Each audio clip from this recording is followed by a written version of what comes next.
سيداتي سادتي متابعي الشعر الشعبي، نستضيف في هذا الفضاء الجميل في وادي قنبار من عمادة الوديان الشاعر الشعبي سامي بالحاج بوبكر. عنده 33 سنة يكتب الشعر الشعبي والشعر الغنائي.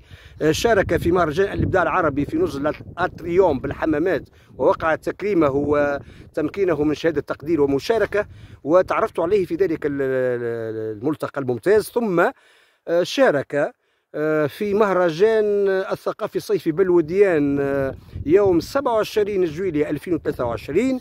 وهذا الشاعر الشعبي أصله صائد سمك، وهو يصاد الكلمات المنمقة ويرتجلها ويتحفنا بأجمل القصائد.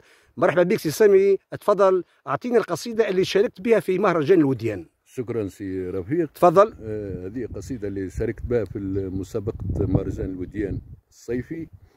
شاركت هذه القصيدة، أعطيها على طول القصيدة. تفضل. نقول: بلاد الوديان، بلاد الوديان لها تاريخ وحضارة وعنوان. بلاد الوديان لها تاريخ وحضارة وعنوان. الوديان عز البلدان، فيها فلاحة وفيها مصنع الألبان، وفيها زيتون ورمان، وفيها ملعب سولاجان يزوروها من كل مكان. الوديان عز الأرياف، من كل شيرة وجهة تتشاف. الوديان أرضها هي عرضها، وأرضها أرض كسيبة، وكل من زارها يزيدوه قدر وهيبة.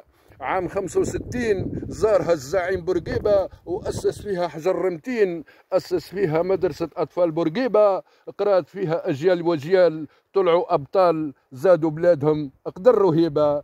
الوديان يا مجملها، وبنساها ورجالها زادت على شأنها وقدرها، ولو كانت دور الأرياف الكل بدوايرها، ما تلقى أحسن من زينها ومنظرها. الوديان ليها تاريخ وحضارة وعنوان. شكرا. بارك الله فيك. تحياتنا للشاعر سامي الحاج بوبكر من مدينة قليبية. شكرا.